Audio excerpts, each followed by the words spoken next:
Welcome to the Influential Motherhood Podcast. I'm your host, Melissa Duncan, and my dream is to inspire moms to pursue their goals and help them make a difference in their world. I'm a mom of 2 young boys, a wife to my high school sweetheart, and a lawyer. This show is a place to hear stories of moms working hard to have a positive influence in their profession or their community, and sometimes both, even as they juggle their responsibilities at work, at home, and to their children. You'll get tangible, practical tips for managing the chaotic world of motherhood and work. Come along as we hear these stories and feel inspired to step outside of our comfort zone as leaders and as a positive force within our communities. I believe that moms can change the world. Hi, friends. I'm starting today's episode with a quick message that I wanted to share about how important today's topic of conversation is to our relationships, our children, and our society. So today I'm talking with Monique Melton, who is a diversity educator and relationship coach, in addition to being a mom of 2. It was necessary for me to record this conversation with Monique because I don't think, as white women, we are talking enough about racism, our children, our workplaces, and how we can all be part of anti-racism in these spaces. I am thankful that by having a job in higher education, I am able to have access to training, speakers, education, and daily conversations about race and injustice. However, I don't think that type of education or those daily conversations are easily accessible for many white women, either at home, at work, or in their community. Monique has been called to do this work and to educate women, white women, about anti-racism and how to be an ally. And I hope you will take this conversation as a starting point to learn more and to begin having conversations with your colleagues, family, and children. You'll hear Monique and me talk about how and when to begin talking with children about race, which for me personally is something that I have not known where or when to begin. I'm looking forward to continuing to learn from Monique through her courses and from other resources that are available online, on podcasts, and books, and in-person trainings. And I hope that you will search for those own opportunities in your own community and in the spaces that you frequent. Thanks for tuning in to this really important episode, and I look forward to having continued conversations about this topic.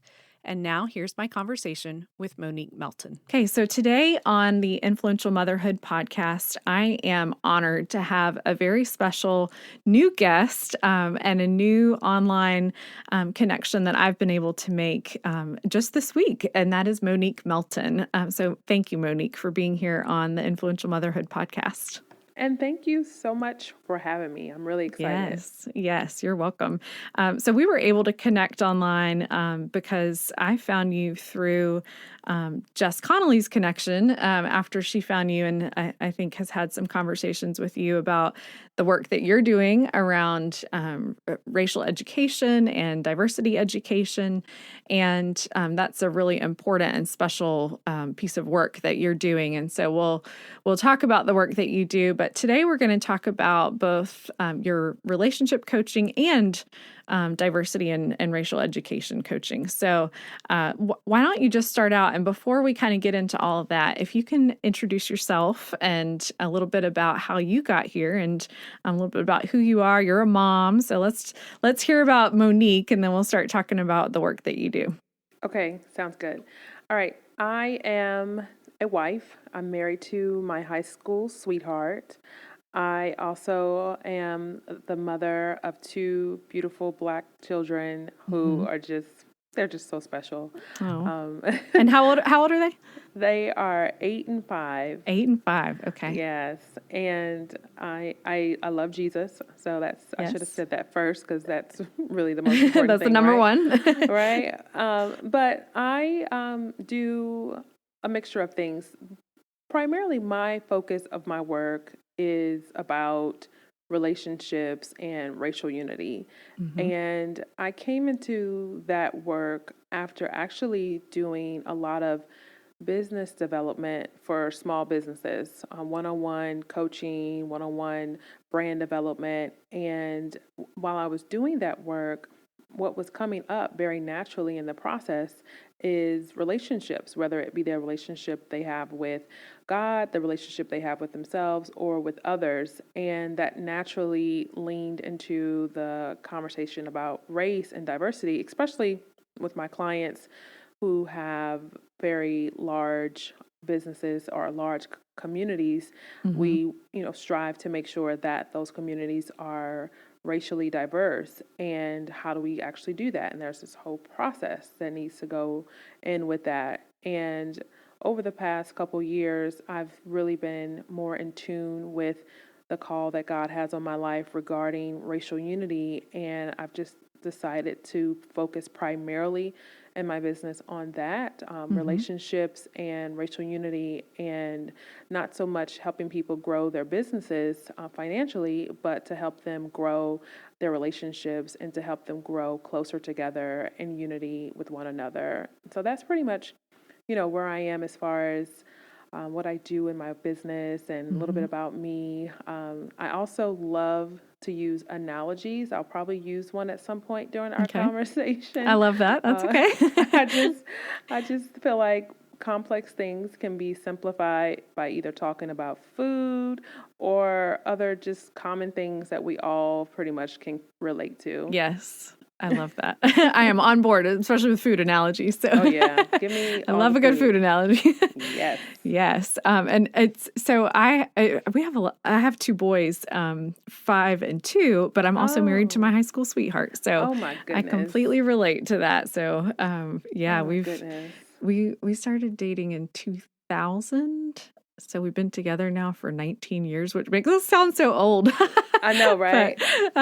but we've been married for 13 years this year. So Okay. yeah. So I think I heard you Yeah. on another podcast say that I think that might be about the same time that you've Yeah, been married. 13 So years. yeah, Yep, yeah. So 13 years. We've been together for 17 years. So I'm right there with you, yeah, but that's awesome. I'm That's still awesome. young. I don't sound yet old. I'm young. Tell people all the time, I'm very young. I'm very youthful. Yes, I love that. You have to like speak it. Like Yes. if you say you feel old, then you will feel old. So or if you Yeah. say you're old, you will feel old.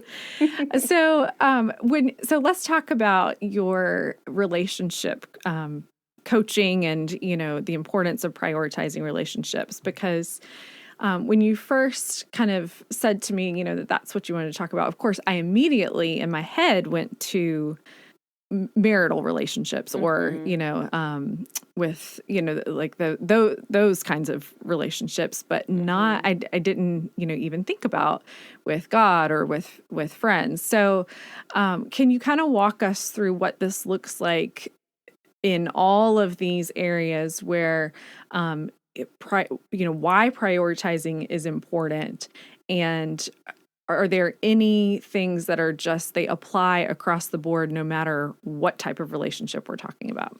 Yeah, absolutely.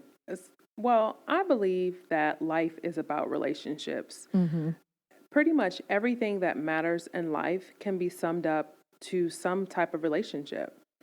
And it's whether it's our relationship we have with God and our relationship we have with ourselves or with others. I mean, what else Mm-hmm. is there that truly matters? Right. And everything that we need in life comes through some form of relationship. And so, if we can prioritize healthy and happy relationships, we can live a more fulfilling and joyful life. However, a lot of times we have it backwards and we pursue and prioritize things and things that Yeah. we can measure.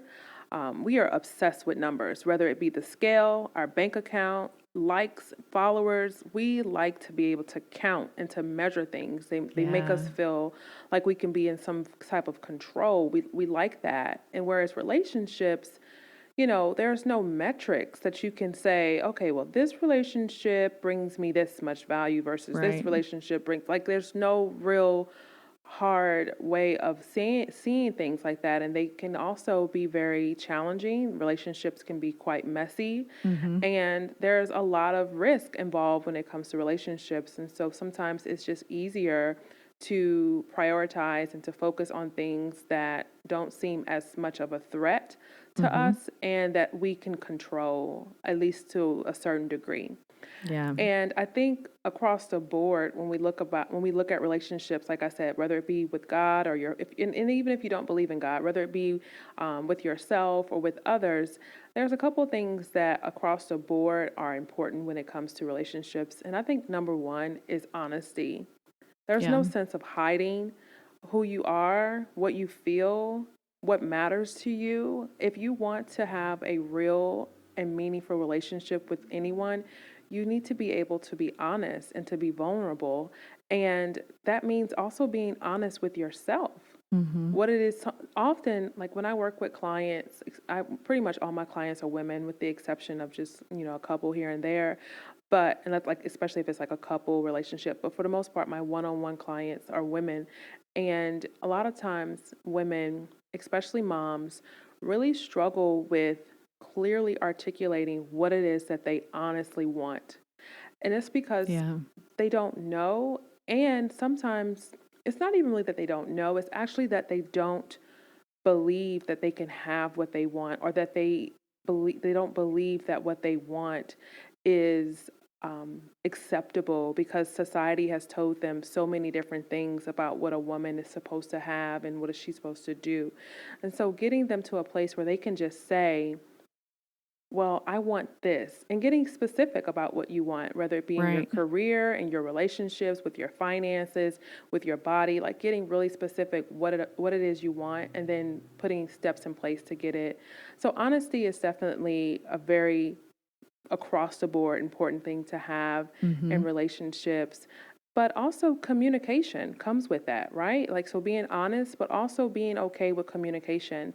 I was talking to someone today about communication, and she was telling me how she's really uncomfortable with confrontation, and so she just avoids it as much as possible. And I told her it's not confrontation, it's communication. And not all communication is going to feel or taste the same, just like all food does not Yeah. feel or taste the same. There you But it go. doesn't mean that There's, I yeah. told you. Number Didn't I one. tell That's you? it. Yep. I warned I you. love it. I I love tried to it. tell you. That's And so so, true, though. That's but so true, though. but like lemons do not taste like apples. Right. They don't. But lemons have so many great nutritional benefits, and so do apples. So do we just avoid the things that don't taste the way that we think that we want them? Like, no, that's not realistic. And so the same is with relationships. When you're communicating, not all communication is going to feel so warm and fuzzy, but it's still important. It's Mm-hmm. still important to have those hard conversations so that you can enjoy each other in a way that's going to be true and real and authentic, so, and not to keep going into so many different things, but honesty, communication, and also across the board is investment, Yeah. investment and growth, and that's going to mean time. Spending Yep. time and getting to know yourself, spending time Yep. getting to know God, spending time getting to know one another, and including with that time, prioritizing fun. Yeah. Fun. Yeah. Things, life is already hard in and of itself. Why not incorporate fun and joy and excitement, knowing what, again, so many women struggle with prioritizing themselves and what they want and joy, because there's this idea of just, you're selfish if you take care of yourself and put yourself last, which is so ridiculous, because if you aren't filled up, how can you pour into someone else? Right. It's like So, putting on your, what do they say on the airplanes? Like put yeah, your mask on before you, put somebody else's mask on. Right. exactly. Yeah. Take care of yourself. So definitely prioritizing fun, investing, and getting to know that person, getting to know yourself, conversation, communication, and honesty. Those things just go across the board. Intimacy. Mm-hmm. There's so many things that can truly apply to any relationship, but it really just sums up to taking time to experience relationships versus just the surface interactions. Yeah. Really taking time to be present. That's another one, like being intentionally present in the moment, getting rid like at our house, when it's dinner time, phones are off the table. Let's Mm-hmm. talk to each other. Yeah. Let's look at each other. Let's be with each other. So Yes. those are some across the board, I would say. Oh, that's good. Those are really good.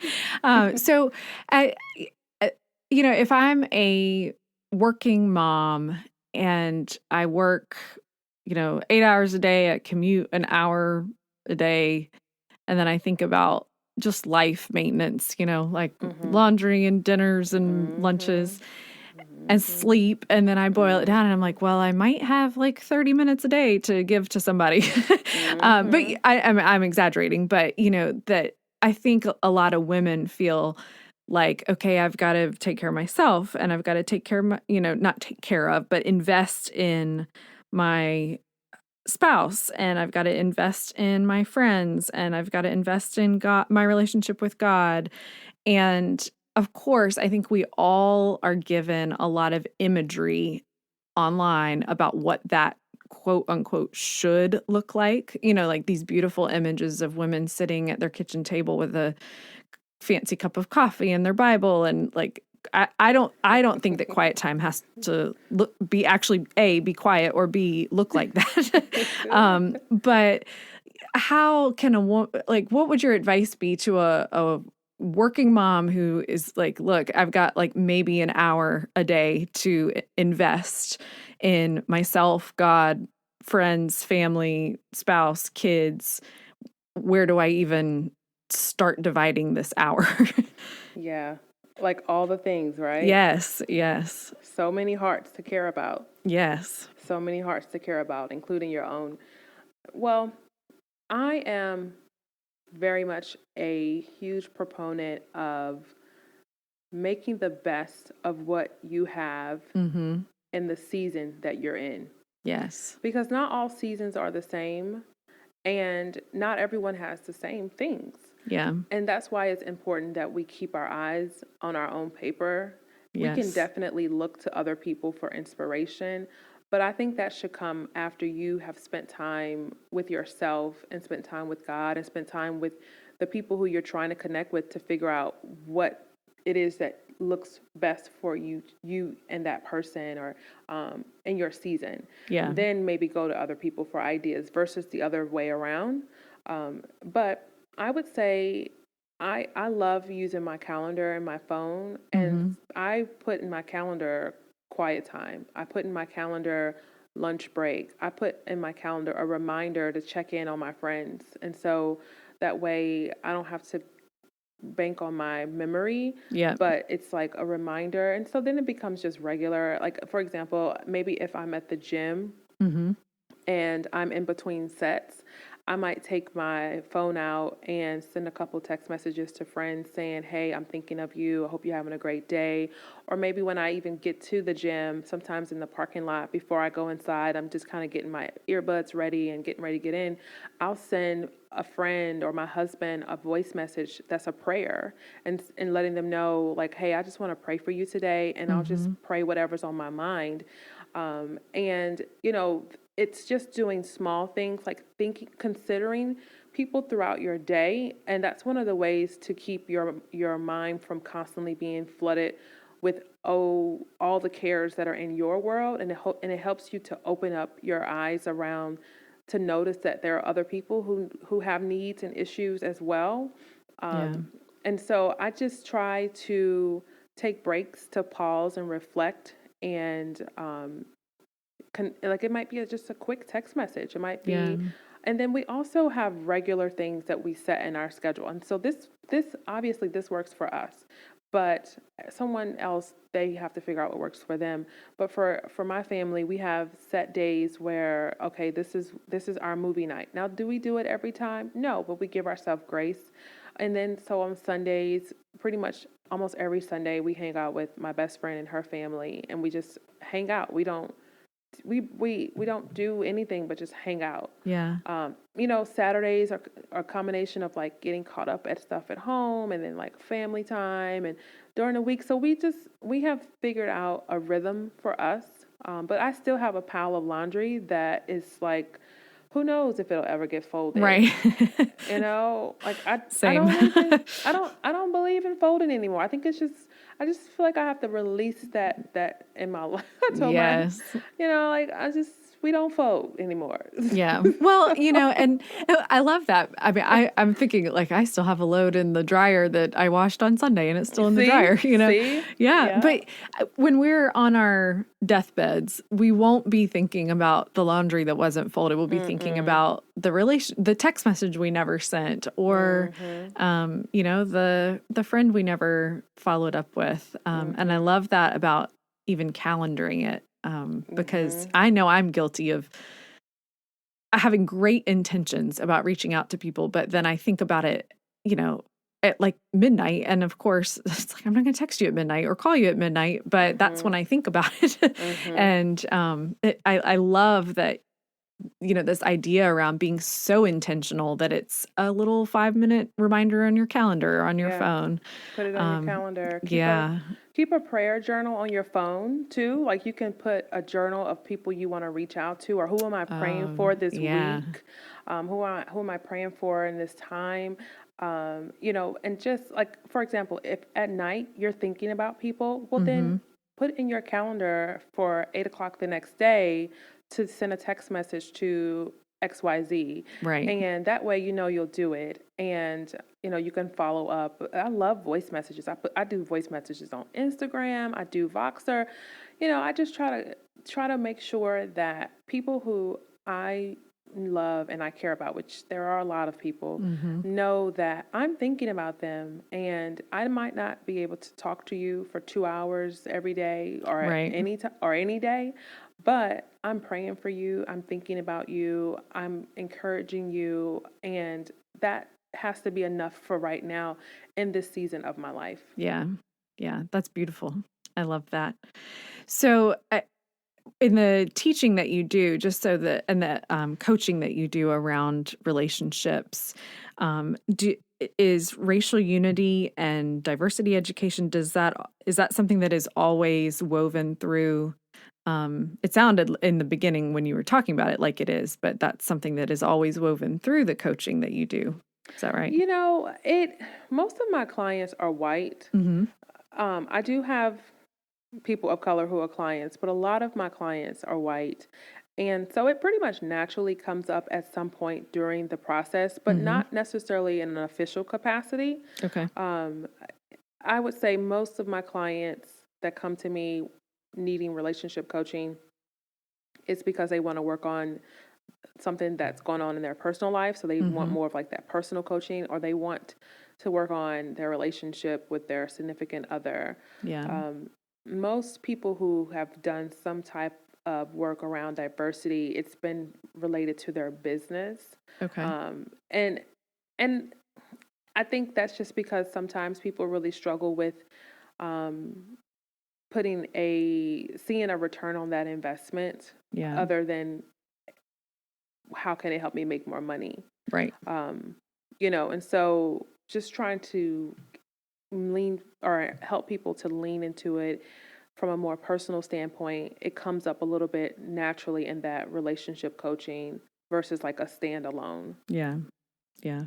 Well, and that's so important. So I guess to kind of transition the conversation. So you said, it does come up a lot when you're working with people in their business. So for a woman who might be listening who, has a career or has started a business, why is that type of diversity education and kind of racial unity conversation so important for someone who is in a leadership role, or maybe not even in a leadership role, but they go to work every day, and they need to be able to talk about these issues and be aware of these issues. Can you talk about the importance of that for a minute? Yeah, I think because I think sometimes we try to compartmentalize our lives a little bit too much. Mm-hmm. And I'm Black every day. Right. Everywhere I go, I'm always Black. Mm-hmm. And so whether I'm at work, whether I'm at the store, at the gym, my Blackness and my Black experience comes with me. And I think that is important, especially in the workplace, because there is a lot of microaggression that women and men of color have to deal with, so much so that it stifles their creativity.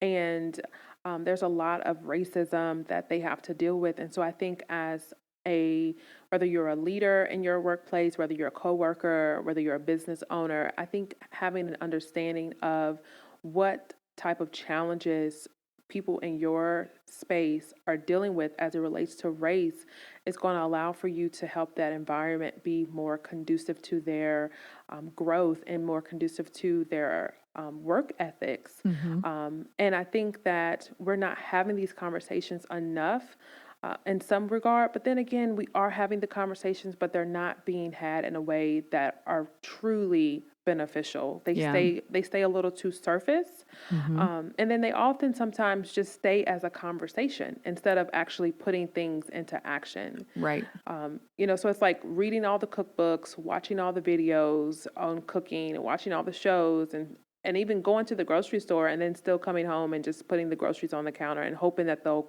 cook themselves. It's like, no, it doesn't Yeah. work that way, Yeah.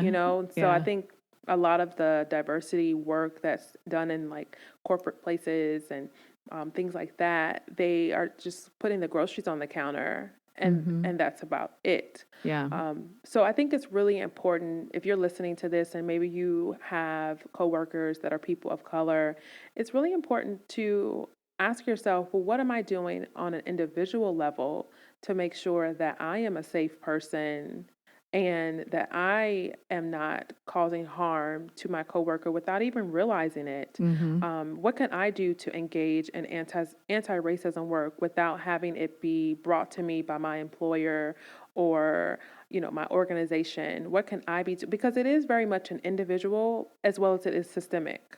Yeah. It's systems are ran by the people. Right. So I hope that answers your question. Yes, absolutely. Thank you. And so continuing this conversation about the importance of this being part of everyday life and not compartmentalizing, let's talk about kids. So when we think about kids and race, your kids are Black every day. Like you were saying Every day. you're Black every day. And so I would imagine that, where we need to start this conversation is to say that white people can't choose when to have conversations or bring up racial issues once their kids are old enough to start understanding it. So can you share a little bit about the importance of this in talking with kids? And kind of, I guess my first question is, when is a good time to start? Because you never want to stop, but when is a time that kids might start to be able to really kind of understand the importance of it and why we're having these conversations? So are you asking me that when is a good time for a white person to talk to their kids about race or a person of color? At what age could a white child be able to really start to understand why this is so important Hmm. for the world that they are going to grow up in and the relationships that they're going to have and the society that they're going to be in, and the privilege that they're going to have as a white person? Like when You does know, that start to make sense to kids, I guess is my question. I think it's one of those things like math. You Yeah. start with very basic concepts when they're Mm-hmm. young, and you Yeah. just build upon them to more advanced levels of understanding and comprehension depending on the child's Mm-hmm. growth and Yeah. progress and such. And with math, we know that if you don't get addition, you're going to struggle with multiplication, or if you don't Right. get division, you so like it builds upon it. And Yeah. so you don't start a child in algebra, right? You start Right. teaching Right. them all these other things beforehand. So I think what happens is a lot of parents completely bypass any of the elementary basic levels of teaching their children, and then they wait until their kids are in high school and they are faced with these hard conversations to say, oh, now we need to Mm-hmm. talk about race. Yeah. And it's like trying to give them a crash course in algebra, and they're like, wait a minute, I don't even understand addition, I don't even understand the basic concepts of what you're trying to tell me. Right. And it's like very overwhelming for them. And it's like fire hosing them with this information. I think it needs to be done instead on an ongoing building block type of conversation again and again and again. And unlike geometry, which most of us don't use on a day-to-day basis, Right. this, however, is helpful in every aspect of our lives on a day-to-day basis. Yeah. I think when children, especially when children begin to interact with other children, it is Yeah. really important that they begin to learn about the importance of seeing one another's differences, not acting as if they are invisible. Like that whole colorblind notion is ridiculous. Yeah, I was going to bring that up because you hear people say like, "Oh, we're not going to see color." And it's like, "Well, yeah, you have to, right?" I mean, yeah. So can you expand on that a little bit more about why Well, that's such an issue? it's racist. Yeah. It's embedded in racist beliefs that people of color are inherently second-class citizens, not worthy to be valued. And so to see my skin almost basically implies that now you have to, or to avoid seeing my skin, it's like that's what you have to do in order to see me as a human being. Right. Instead of realizing that this is a part of who I am and it should not cause you to treat me negatively Yeah. or to discriminate against me, but I mean that's just the case. And so and there's so much more to the colorblind conversation, but basically, would you say to someone who was in a wheelchair, I don't see your wheelchair? Right. Of course Well, not. that's pretty ridiculous. Right. Because I'm in a wheelchair and you need to get out of the way before I roll over your feet Yep. with these wheels because you in the way, So I think that it's just and a lot of people say it with the best of intentions. It was this idea of trying to deal with racism, but it just ends up backfiring. And so a lot of times people say, well, my kids don't see color. Yes, they do. I think it's like around age 3, the kids they're seeing each other's differences and all of that. But they are taught, they're racism is certainly taught, whether it's direct, but it's also indirect. Yeah. It's indirect by the way that children learn at school about white history. I say white history because that's primarily all of that is taught in schools. And so it's taught when most of their teachers are white, when they see people in positions of power are white. It's taught when they are seeing themselves represented in pretty much every aspect of society in all sorts of ways. And so they see it indirectly, the white supremacy, but then it also is reinforced at home because mom and dad aren't doing some of that anti-racism work to rid those implicit biases and get rid of those notions that they've been holding on to that have passed down from their generations. And Right. so a lot of people get upset because they're like, well, we teach our kids to love everyone, and I'm sure you do, but what are you teaching them by not actually talking to them about racism and how people of color are treated in this country and the history and the current history? You can't love everyone if you don't realize that, and loving someone is actually getting to know them, knowing their past and knowing their current pain and struggles and acknowledging them. You can't just, that's not love. I don't really know what that is. Yeah.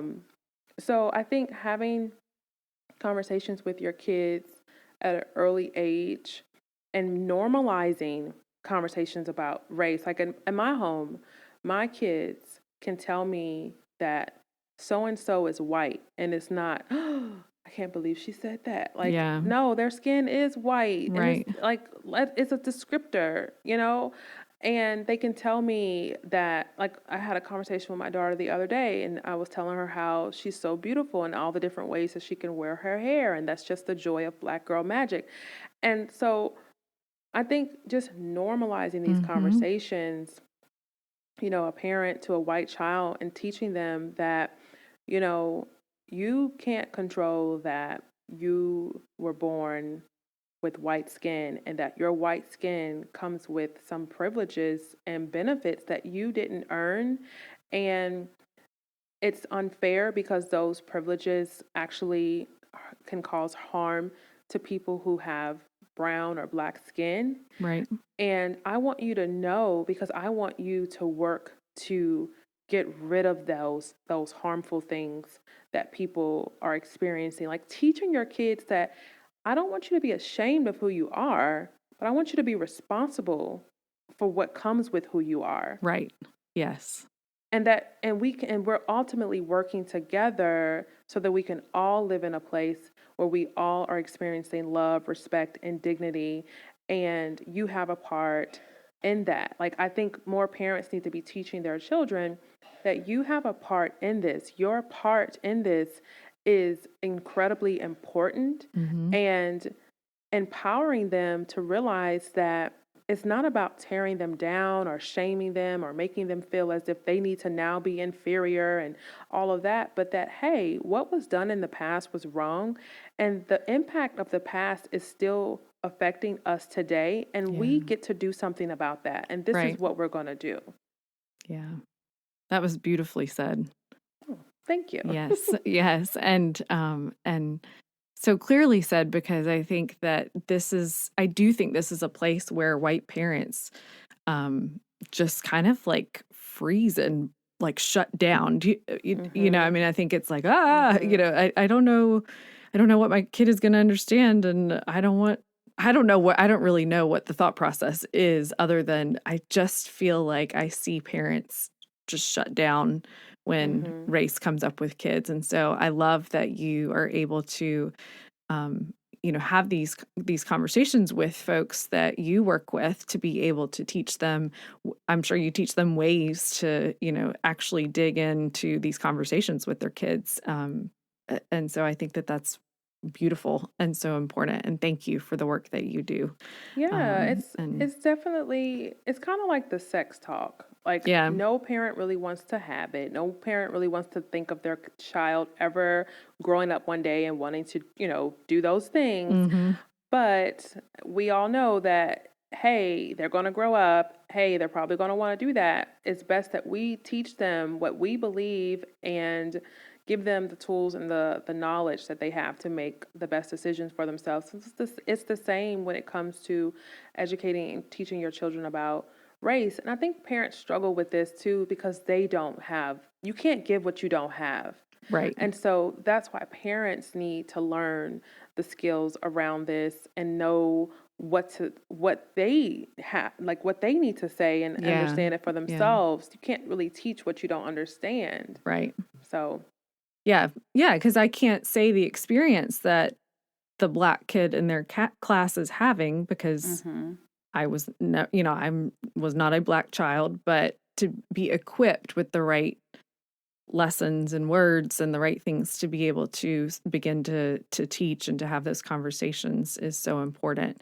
So can you talk about the work that you do in your courses, and kind of what that looks like, and how somebody might be able to find these courses? And because I know you do a lot of this online, and you have some mastermind groups. So can you talk a little bit about that for people who are hearing this and are saying, yes, teach me, this is what I need to be able to be equipped in my relationships, or in my business, or with my children? Yeah, definitely.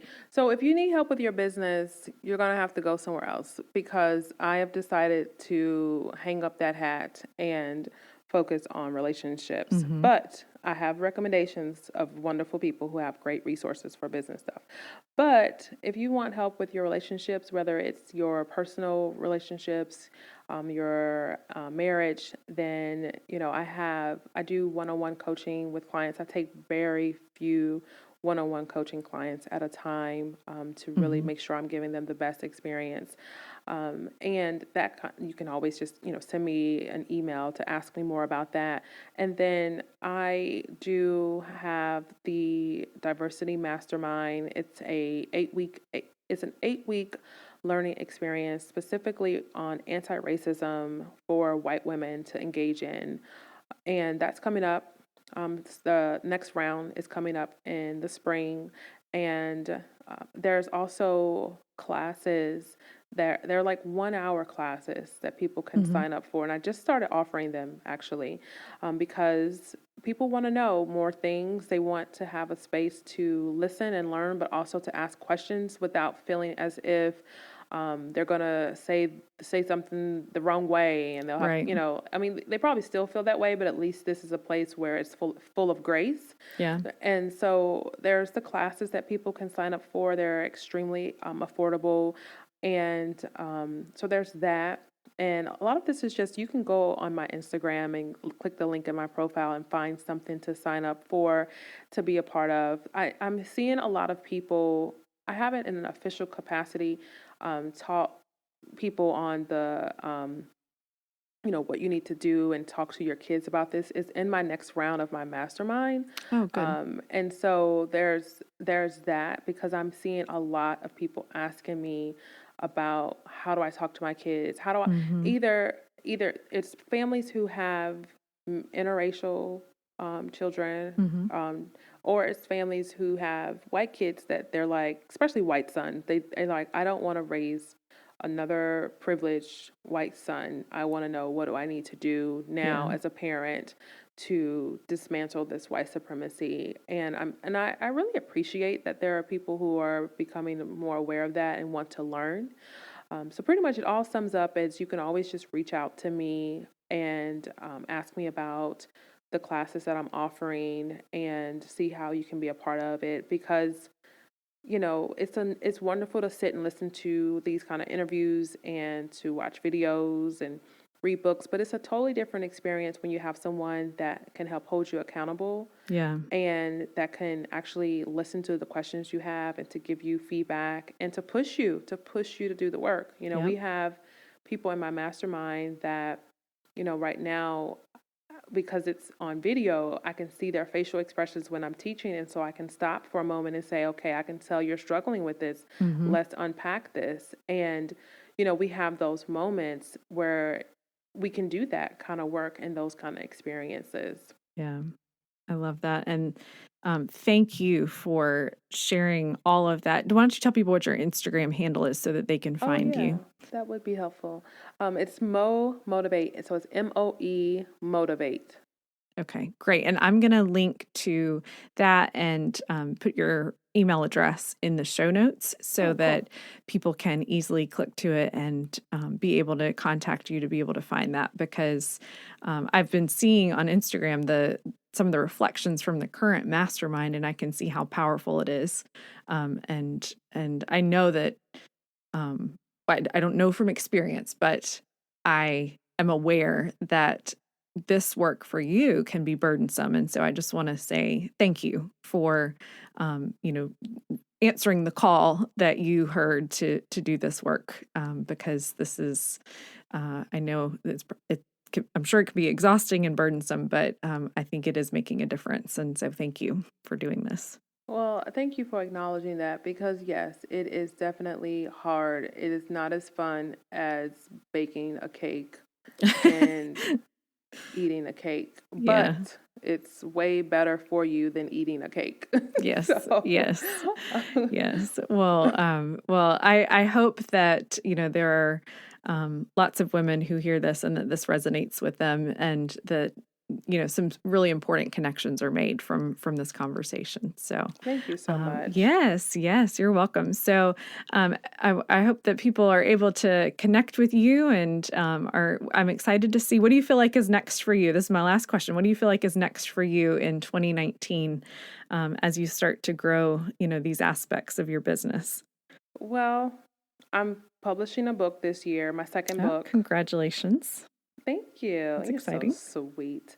I so that's a big project that I've been working on and off for 3 years, and it feels really great to finally be at a place where I can say the book is coming out this year. Yeah, So that's what I that's would awesome. say, that, and I'm releasing some spring classes on anti-racism really soon. Um, I'm just, I'm just really, I would say what's next for me is just truly continuing to surrender to God and just saying, have your way, and really meaning it. So Yeah, that's yeah, what I would say for me.